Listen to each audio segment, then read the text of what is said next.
सभी को जय हिंद। मैं नितिन निकोडे स्वागत करता हूँ आप सभी का आपके अपने YouTube channel mission NCC the way of success में।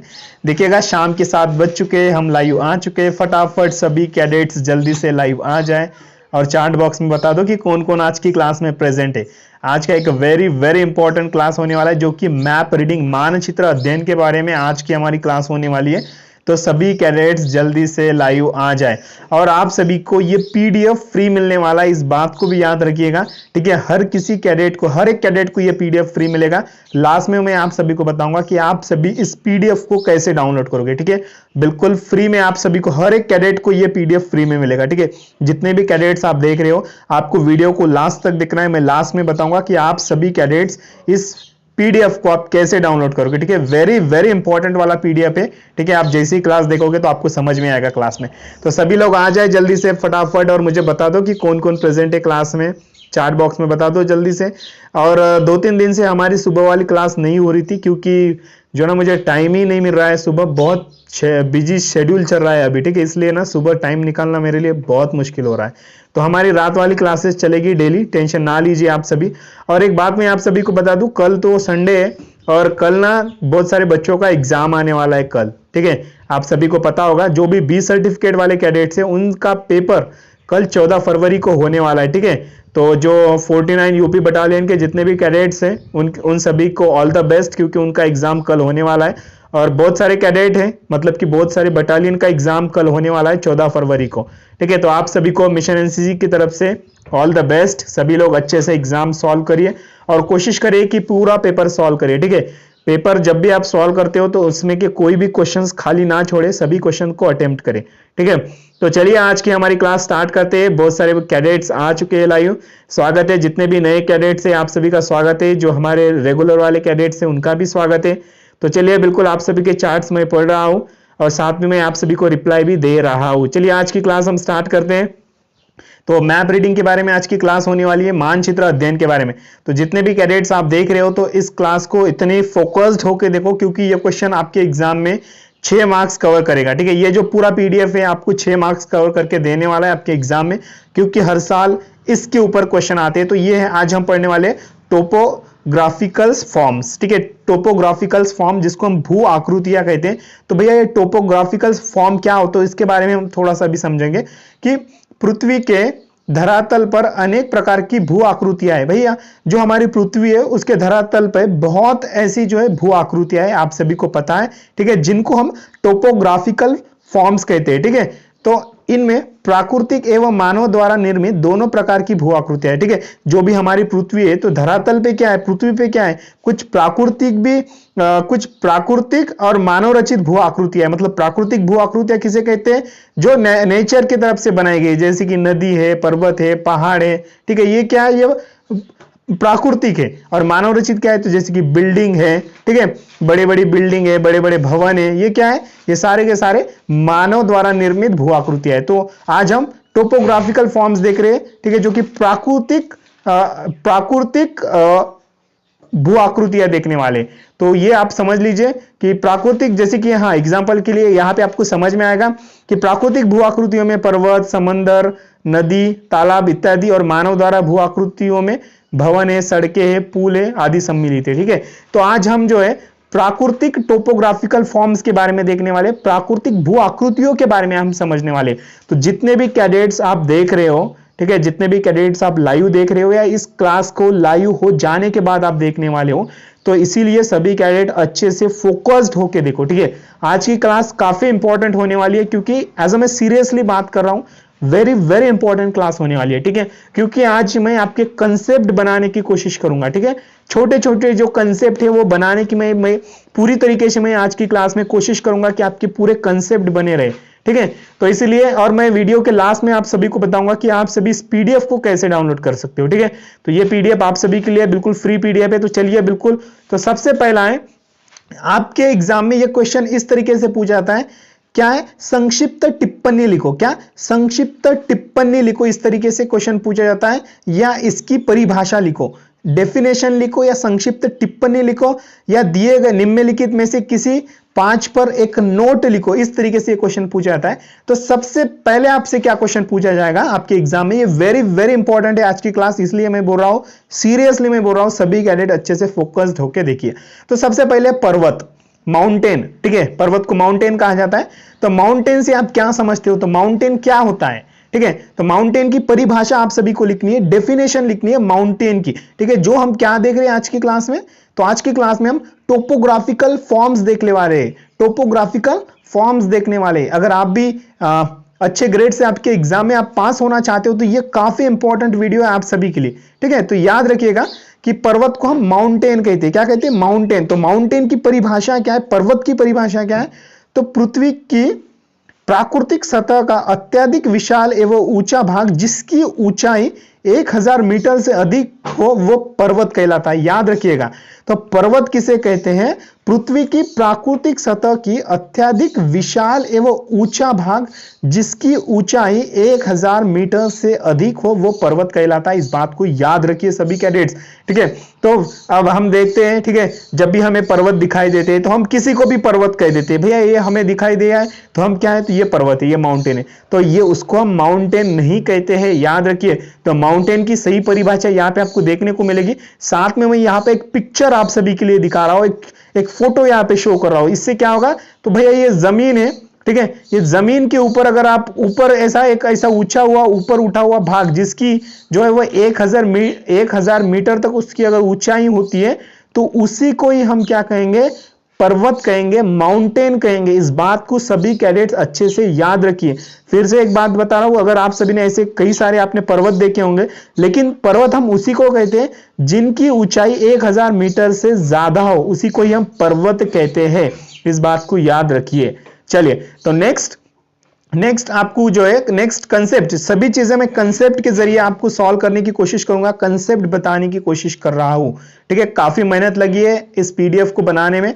तो पहाड़, ठीक है, अभी तो हमने माउंटेन देखा, अभी हम पहाड़ देखने वाले हैं। तो हम पहाड़ किसे कहते हैं, पहाड़ याद रखिएगा, पृथ्वी की प्राकृतिक सतह का अधिक ऊंचा व संकुचित भाग जिसकी ऊंचाई 1000 मीटर से कम हो वह पहाड़ या पहाड़ी कहलाता है, ठीक है। तो भैया पहाड़ किसे कहते हैं या पहाड़ी किसे कहते हैं, तो पहाड़ किसे कहते हैं, तो पृथ्वी की प्राकृतिक सतह का अधिक ऊंचा व संकुचित भाग जिसकी ऊंचाई 1000 मीटर से कम हो वह पहाड़ी कहलाता है, वह पहाड़ कहलाता है। तो जैसे कि हमने देखा था, ये क्या है, धरातल है, ठीक है, ये जमीन पे से जो है इसकी ऊंचाई, ठीक है, ये कितनी है प्राकृतिक सतह से, तो इसकी ऊंचाई अगर 1000 मीटर से कम होती है तो इसी को हम क्या कहेंगे, पहाड़ कहेंगे, इसी को ही हम हिल कहेंगे। अगर 1000 मीटर से अगर ऊपर होता है तो इसको हम क्या कहेंगे, तो इसको हम माउंटेन कहेंगे, पर्वत कहेंगे, ठीक है। इसलिए सभी कैडेट्स फोकस्ड होकर बिल्कुल कंसेप्ट सीखिए, ठीक है। तो पहाड़ किसे कहते हैं हम, पृथ्वी की प्राकृतिक सतह का अधिक ऊंचा व संकुचित भाग जिसकी ऊंचाई 1000 मीटर से कम हो उसी को हम पहाड़ कहते हैं। अगर 1000 मीटर से अगर ज्यादा होती है तो हम उसको क्या कहेंगे, पर्वत कहेंगे, उसको माउंटेन कहेंगे, क्योंकि आपके एग्जाम में हर साल ये क्वेश्चन पूछे जाते हैं। क्या आप सभी को चीजें समझ में आ रही है, सभी लोग जल्दी से चैट बॉक्स में बता दो। जितने भी कैडेट्स लाइव देख रहे हो सभी लोग चैट बॉक्स में बता दो, कहीं सो तो नहीं गए हो सभी लोग, आज पूरा बिल्कुल अच्छे से फोकस्ड होकर आप सभी को इस क्लास को देखना है, ठीक है। जल्दी से बता दो क्या चीजें समझ में आ रही है, फास्ट हरी अप, जल्दी से बता दो। ओके, बहुत बढ़िया, शाबाश सभी लोग। चलिए उसके बाद नेक्स्ट, चलिए कल वैलेंटाइन डे है भैया, कल एग्जाम है, वैलेंटाइन डे नहीं, कल एग्जाम है आप सभी का, याद रखिए। बहुत सारे कैडेट बी सर्टिफिकेट का एग्जाम कल देने वाले, तो उनके लिए क्या है, कल का दिन एग्जाम वाला दिन है, वैलेंटाइन डे नहीं है, ठीक है। नहीं तो बहुत सारे बच्चे कल का वैलेंटाइन डे की तैयारी कर रहे होने, तो ऐसा नहीं होना चाहिए, कल एग्जाम है, याद रखो सभी, ठीक है। तो पठार, तो उसके बाद में एक डेफिनेशन हमें समझना है यहाँ पे पठार की। तो पठार हम किसे कहते हैं, तो देखिए एक पहाड़ के ऊपर स्थित समतल भूमि को पठार कहते हैं। देखिए एक पहाड़ है, ठीक है, ये क्या भैया, ये पूरा पहाड़ है, यहां से आप देख पा रहे हो, ताकि मैं एक फोटो आपके सामने दिखा रहा हूं, आपकी जो कंसेप्ट है वो और बने रही है, ठीक है। एक पहाड़ है, पहाड़ के ऊपर जो समतल वाला भाग होता है आप देख पा रहे हो यहाँ पे, ठीक है, जो समतल वाला जो फ्लैट जो ग्राउंड होता है ऊपर, एक पहाड़ के ऊपर एक फ्लैट वाला ग्राउंड होता है, उसी को ही हम क्या कहते हैं, पठार कहते हैं। याद रखिए सभी कैडेट्स, एक पहाड़ के ऊपर जो फ्लैट ग्राउंड होता है, सपाट वाला ग्राउंड होता है, या जो समतल भूमि होती है ऊपर, उसी को हम पठार कहते हैं। इस बात को याद रखिए सभी, ठीक है। अब बहुत सारे बच्चों के मन में एक डाउट है, तो भैया आप मुझे सभी लोग ये बताओ, जितने भी बच्चे अभी देख रहे हो, तो पहाड़ किसे कहते हैं? पहाड़ किसे कहते हैं? पहाड़, यहां पे देखो, पहाड़ किसे कहते हैं? ठीक है, अभी हमने देखा था कि पहाड़ किसे कहते हैं, ठीक है। तो पहाड़ किसे कहेंगे? तो पहाड़ याद रखिए सभी लोग, पहाड़ जो है जिसकी भी ऊंचाई 1000 मीटर से कम हो, ठीक है, पृथ्वी की प्राकृतिक सतह का अधिक ऊंचा व संकुचित भाग, जिसकी ऊंचाई 1000 मीटर से कम होती है, तो उसी को हम पहाड़ कहते हैं, ठीक है। तो याद रखिए, और ये पहाड़ है, ठीक है, ये क्या है? ये पहाड़ है। इस पहाड़ पे अगर पूरी सपाट जमीन या फ्लैट जमीन होती है इस पहाड़ के ऊपर, या तो इसी को, या समतल भूमि होती है इस पहाड़ के ऊपर, तो उसको हम क्या कहते हैं? तो उसको हम पठार कहते हैं। क्या कहते हैं? पठार कहते हैं। याद रखिए सभी, ठीक है। तो उसको हम पठार कहते हैं। आप देख सकते हो अच्छे से, यहाँ पे मैं थोड़ा जूम करके भी और आपको अच्छे से दिखाने की कोशिश कर रहा हूं, ठीक है। देख लीजिए इस तरीके से, ये पहाड़ है, पहाड़ के ऊपर क्या है? तो एक फ्लैट भूमि है, एक समतल भाग है, तो उसी को ही हम पठार कहते हैं। चलिए, आप सभी के मैं कंसेप्ट बनाने की कोशिश कर रहा हूं सभी लोग, ठीक है। उसके बाद में देखिए, तो आपको पूछा जाएगा टीला किसे कहते हैं? जिसको नॉल, टीला किसे कहते हैं? तो पहाड़ियों के किसी श्रृंखला से अलग एक छोटी पहाड़ी जिसका आकार और ऊंचाई अपेक्षाकृत कम होते हैं, उसी को ही हम टीला कहते हैं। पहाड़ी की किसी श्रृंखला से अलग एक छोटी पहाड़ी जिसका आकार और ऊंचाई अपेक्षाकृत कम होते हैं, उसी को ही हम टीला कहते हैं। जैसे कि आप आपके स्क्रीन के ऊपर देख सकते हो, इसी को ही हम टीला कहते हैं, ठीक है। यह क्वेश्चन बार बार आपके एग्जाम में पूछा जाता है, ठीक है।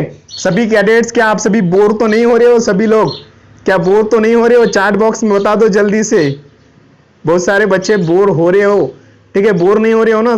ठीक है, चलिए। उसके बाद अगर सेशन अच्छा लग रहा हो तो एक बार लाइक बटन दबा दीजिए, ताकि मुझे पता चलता है कि क्या आप सभी को सच में समझ में आ रहा है, नहीं आ रहा है। तो सभी लोग एक बार लाइक बटन दबा दीजिए। चलिए, उसके बाद बात करते हैं ठोकर। अब बात करेंगे कि भैया ठोकर होता क्या है, ठीक है। तो ठोकर किसे कहते हैं?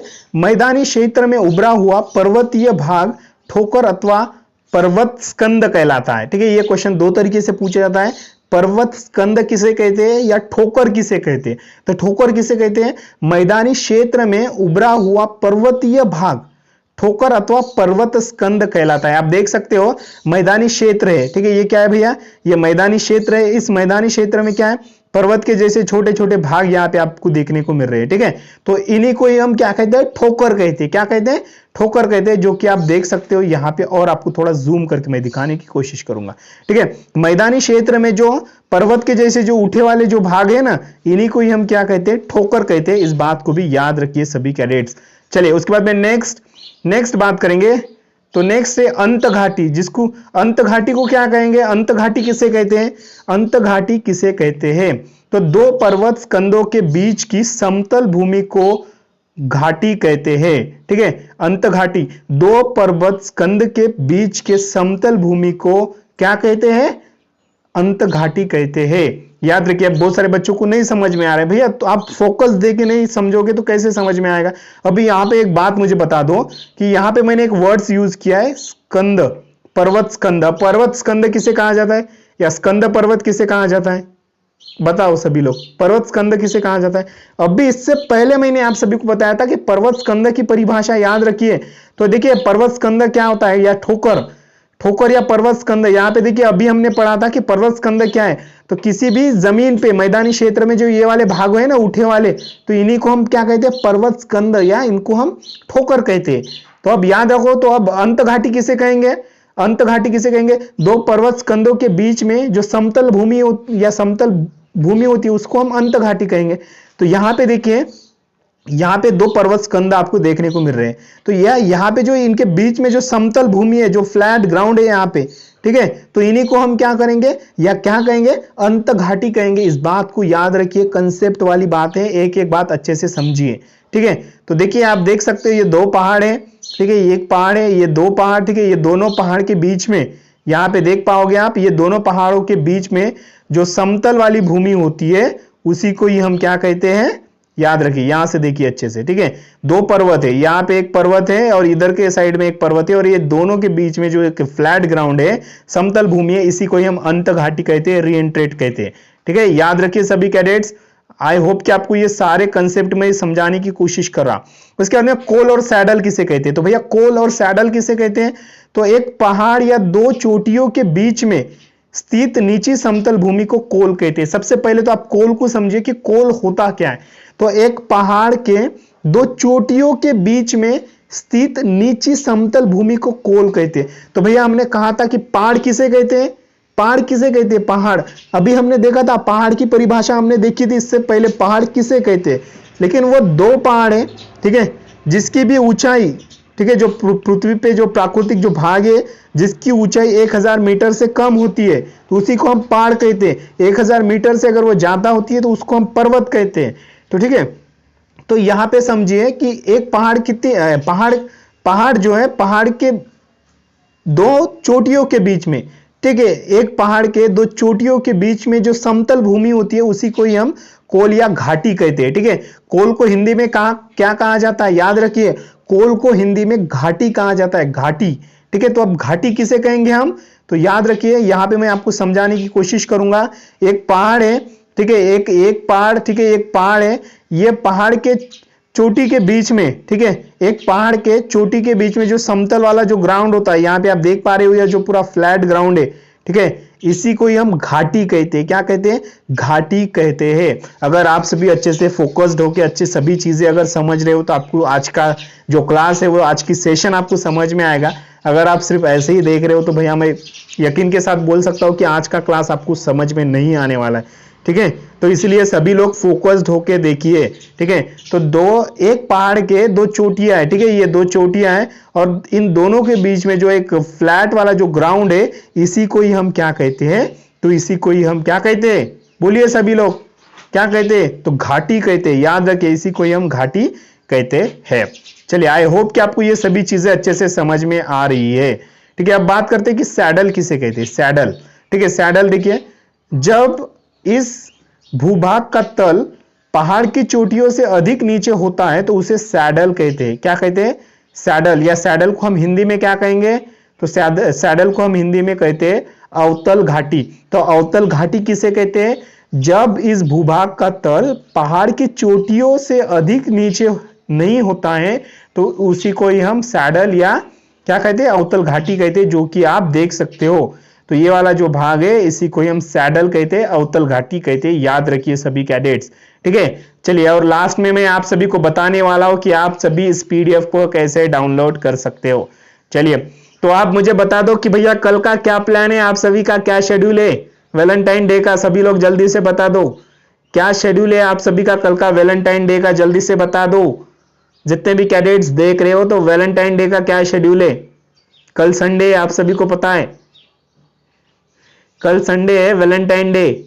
तो भैया वैलेंटाइन डे को हम क्या खेलने वाले, क्विज टेस्ट खेलने वाले, इस बात को ध्यान दीजिएगा।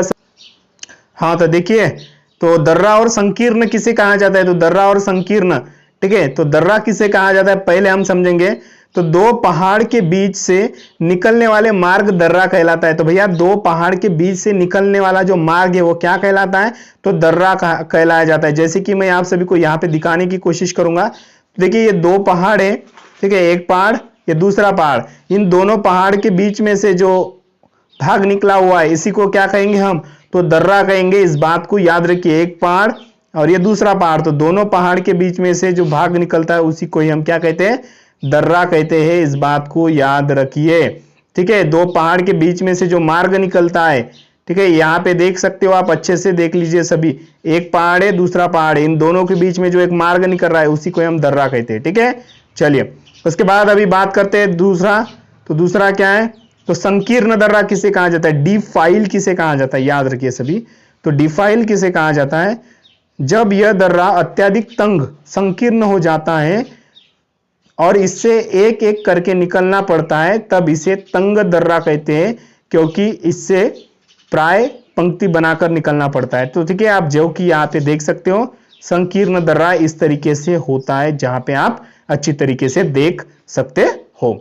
चलिए, आई होप कि सभी चीजें आपको अच्छे से समझ में आ रही है। उसके बाद में बात करेंगे शेल, ठीक है, शेल किसे कहा जाता है, शेल, ठीक है, एक सीधी खड़ी चट्टान को शेल या क्लिफ कहते हैं।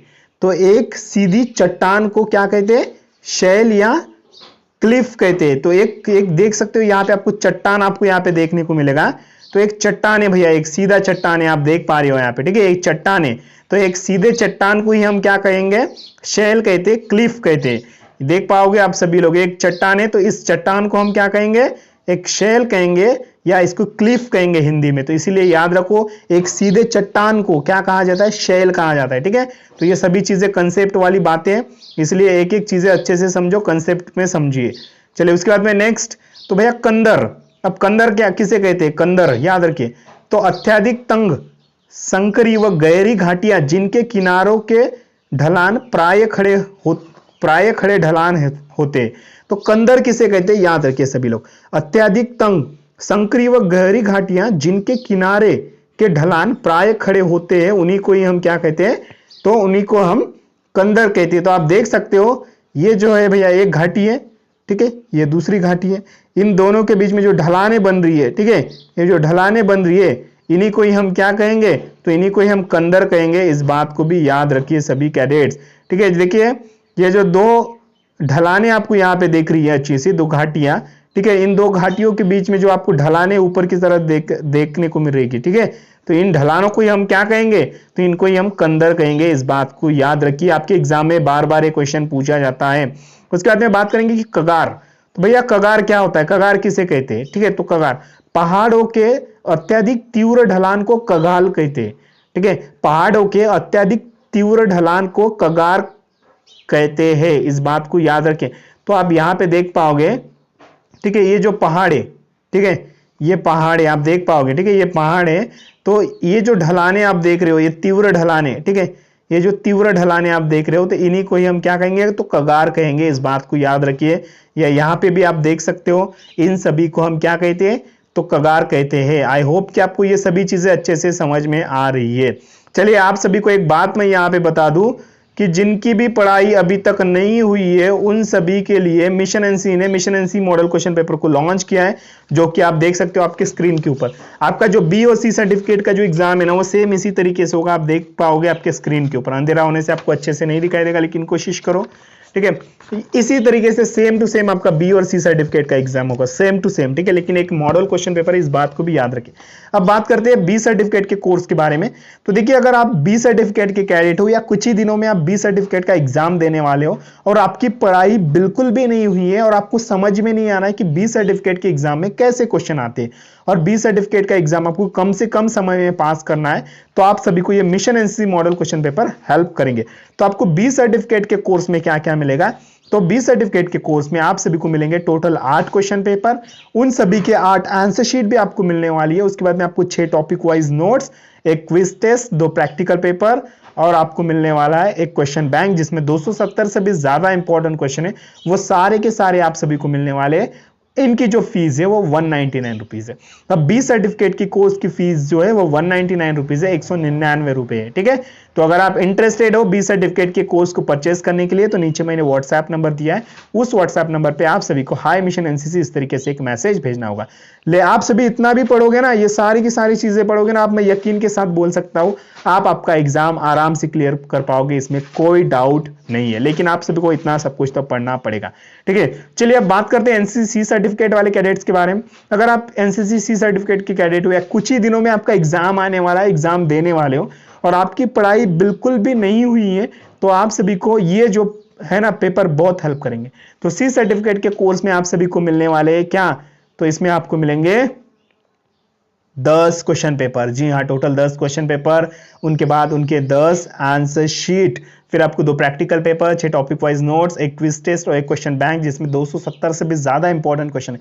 इतना सब कुछ आपको मिल रहा है 199 रुपए में। अगर आप ये सभी अच्छे से पढ़ के जाते हो ना, ये सभी की सभी चीजें अगर आप अच्छे से पढ़ के जाते हो ना, मैं यकीन के साथ बोल सकता हूँ आप सभी कैडेट आराम से पास हो सकते हो।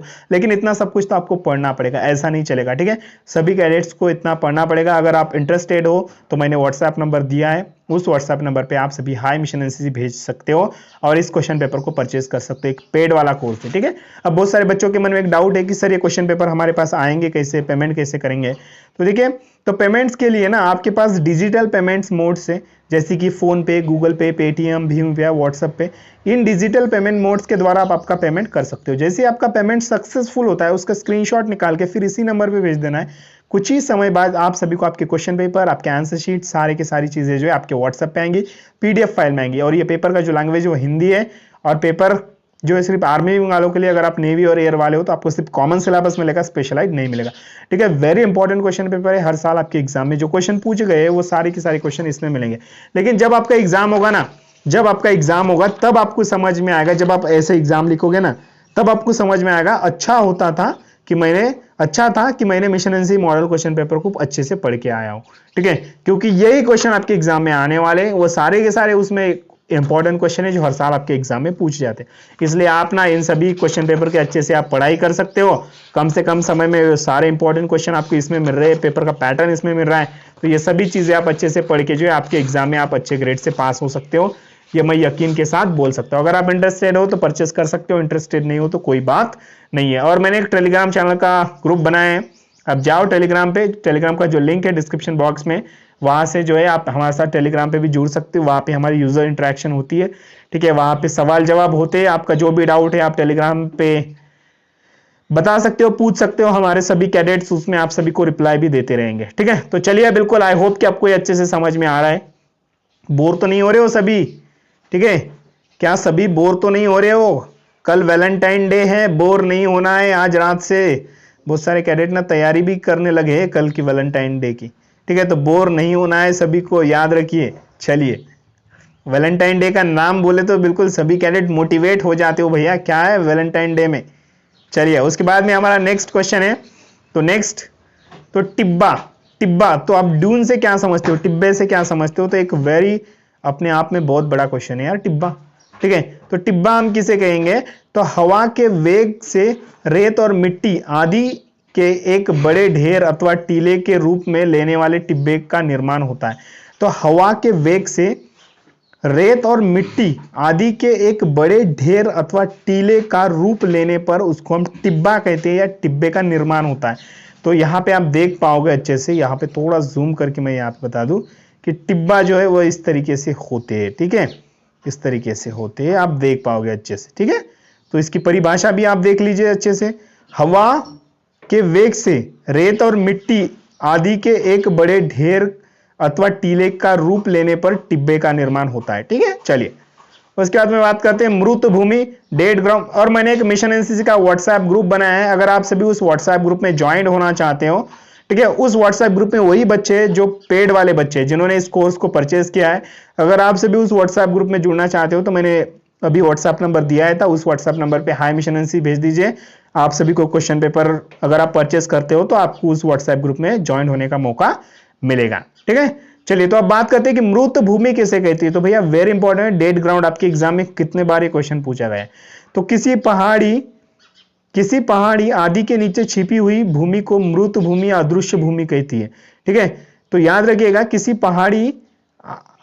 पहाड़ी आदि के नीचे जो छिपी भूमि होती है उसी को हम मृत भूमि कहते हैं, उसी को हम डेड ग्राउंड कहते हैं, ठीक है। याद रखिए, युद्ध काल में सैनिकों को इनका अच्छा उपयोग होता है, जो कि हम फील्ड क्राफ्ट, बैटल क्राफ्ट में इसको समझेंगे। उसके बाद में तरंग भूमि किसे कहते हैं, वेरी इंपॉर्टेंट। तो अत्यधिक असमान सतह वाली उबड़ खाबड़ भूमि को तरंग भूमि कहते हैं, ठीक है। अत्यधिक असमान सतह वाली उबड़ खाबड़ भूमि को तरंगमय भूमि कहते हैं, इस बात को याद रखिए, ठीक है। तो चलिए, आप सभी को अब मैं एक बात बता दूं कि आप सभी को अब ये पीडीएफ डाउनलोड करना है, ठीक है।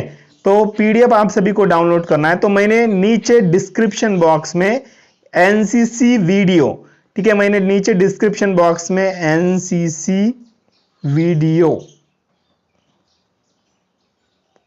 याद रखिए सभी कैडेट्स, डिस्क्रिप्शन बॉक्स में जाए, डिस्क्रिप्शन बॉक्स में आपको एनसीसी वीडियो इस तरीके से लिखा होगा, ठीक है।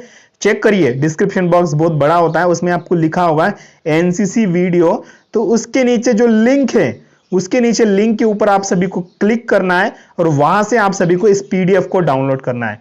बिल्कुल फ्री पीडीएफ है, आप सभी के लिए है। अगर आप सभी इस पीडीएफ को डाउनलोड करना चाहते हो तो एनसीसी वीडियो इस तरीके से मेरे डिस्क्रिप्शन बॉक्स में लिखा हुआ है, उसके नीचे जैसे एक लिंक होगा उसके ऊपर क्लिक करो, सीधा जो है आप इस पीडीएफ को डाउनलोड कर सकते हो। ठीक है, तो यही रास्ता है आप सभी को इस पीडीएफ को डाउनलोड करने का। ठीक है, और जो हमारे पेड वाले बच्चे हैं, ठीक है, जो रेगुलर हमारे जो पेड वाले बच्चे हैं जिन्होंने इस कोर्स को परचेज किया है, तो ये पीडीएफ उनके व्हाट्सएप ग्रुप में आ जाएगा, आप टेंशन ना लीजिए जो पेड वाले बच्चे हैं। लेकिन जो पेड वाले बच्चे नहीं है, आप सभी को ये पीडीएफ आपको डाउनलोड करना है, तो नीचे मैंने डिस्क्रिप्शन बॉक्स है, वहां पे जाए डिस्क्रिप्शन बॉक्स में, वहां पे एनसीसी वीडियो इस तरीके से लिखा होगा, उसके नीचे जो है एक लिंक है, उसके ऊपर क्लिक करके आप जो है पीडीएफ को डाउनलोड कर सकते हो। चलिए, अभी हमारे कुछ ही 3 क्वेश्चन बचे हुए हैं, जल्दी से खत्म कर देंगे। तो शिखर, शिखर किसे कहते हैं? किसी पहाड़ अथवा पर्वतमाला की चोटी को हम शिखर कहते हैं, याद रखिए। ठीक है, शिखर किसे कहेंगे? किसी पहाड़ अथवा पर्वतमाला की चोटी को उसका शिखर कहते हैं, जो कि आप आपकी स्क्रीन के ऊपर देख सकते हो। उसके बाद अब बेसिन किसे कहते हैं? तो बेसिन देखिए, पहाड़ों से घिरा एक समतल क्षेत्र अथवा किसी नदी और उसकी उपनदियों द्वारा सिंचित क्षेत्र बेसिन अथवा कुंड कहलाता है। पहाड़ों से घिरा एक समतल क्षेत्र अथवा किसी नदी और उसकी उपनदियों द्वारा संचित क्षेत्र बेसिन अथवा कुंड कहलाता है, जो कि आप देख सकते हो इस तरीके से बेसिन होता है। ठीक है, यहाँ पे अच्छे से आप देख पाओगे। ठीक है, याद रखिए, सभी देख सकते हो सभी लोग अच्छे से। ठीक है, चलिए अब बात करते हैं नेक्स्ट क्वेश्चन की ओर। तो रिज, तो भैया रिज किसे कहा जाता है? रिज किसे कहा जाता है? यह किसी उन्नत क्षेत्र, पहाड़, पहाड़ों की श्रृंखला या पर्वतमाला के शिखरों को मिलाने वाली रेखा भू आकृति होती है। प्राय यह अपने दोनों ओर के भागों को विभाजित करती है और जल का बहाव इसके दोनों और विपरीत दिशाओं में होता है। इसी को हम रिज कहते हैं, जो कि आप यहाँ पे उसकी परिभाषा देख सकते हो। ठीक है, और ये रिज आप देख सकते हो, ये इस तरीके से रिज होता है। ठीक है, 1 मिनट में यहाँ पे और अच्छे से आपको अच्छे से समझाने की कोशिश करूंगा। उन्नत क्षेत्र, पहाड़ श्रृंखला की पर्वतमाला के शिखरों को मिलाने वाले भू आकृति, ये जो शिखरों को जो मिलाने वाली जो भू आकृति होती है, इन सभी को ही हम क्या कहते हैं? तो रिज कहते हैं, आप सभी को पता होना चाहिए। ठीक है, चलिए, या दूसरी भी आप यहाँ पे जो है देख सकते हो, दूसरी भी देख सकते हो, इन्हीं को ही क्या है हम रिज कहेंगे। ठीक है, याद रखिए सभी। चलिए, उसके बाद नेक्स्ट लास्ट क्वेश्चन हमारे आज के सेशन का सभी लोग। तो पंडाल, जिसको वाटरशेड कहते हैं, तो वाटरशेड किसे कहते हैं? एक रेखा जो पानी के बहाव को 2 अलग अलग नदी प्रणालियों में बांटती है, यह प्राय नदी या बेसिन का किनारा कहलाती है। एक रेखा जो पानी के बहाव को 2 अलग अलग नदी प्रणालियों में बांटती है, तो उसी को हम क्या कहते हैं? वाटरशेड कहते हैं, जो कि आप आपकी स्क्रीन के ऊपर देख सकते हो।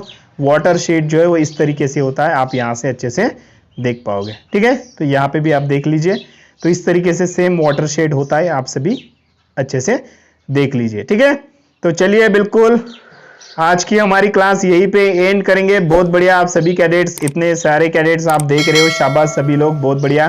ठीक है, तो इतने देर से आप सभी बने हो, तो बहुत बढ़िया। तो मिलेंगे बिल्कुल कल की वाली क्लास में, तब तक के लिए टाटा, बाय बाय, सायनारा, अलविदा। लेकिन उससे पहले, तो कल हमारा संडे, कल हमारे क्विज टेस्ट चलेंगे, तो शाम की जो 7 बजे वाली क्लास है, आप सभी को शार्प 7 बजे आ जाना है। तो हम कल क्विज टेस्ट खेलने वाले हैं। ठीक है, और कल बहुत सारे कैडेट्स का एग्जाम भी है, तो आप सभी कैडेट्स को बी सर्टिफिकेट वाले जितने भी कैडेट्स हैं उन सभी के लिए ऑल द बेस्ट। कल आप अच्छे से आपका एग्जाम दीजिए, सॉल्व करिए पूरा पेपर। ठीक है, तो बिल्कुल मिलेंगे। और जिन्होंने कोर्स को परचेज नहीं किया है, वो कोर्स को परचेज भी कर लीजिए, ताकि वेरी इंपॉर्टेंट क्वेश्चन है, आपके एग्जाम में पूछे जाते हैं। यहाँ पे कुछ ही देर बाद वीडियो आएगी, इन सभी वीडियोस को देख लो, वेरी इंपॉर्टेंट वीडियो आप सभी के लिए। तो मिलते हैं बिल्कुल नेक्स्ट क्लास में, तब तक के लिए टाटा, बाय बाय, सायनारा, अलविदा। आपका कीमती समय का आपका वीडियो देखने के लिए शुक्रिया। मिलता है दोस्तों अगले वीडियो में। जय हिंद, वंदे मातरम।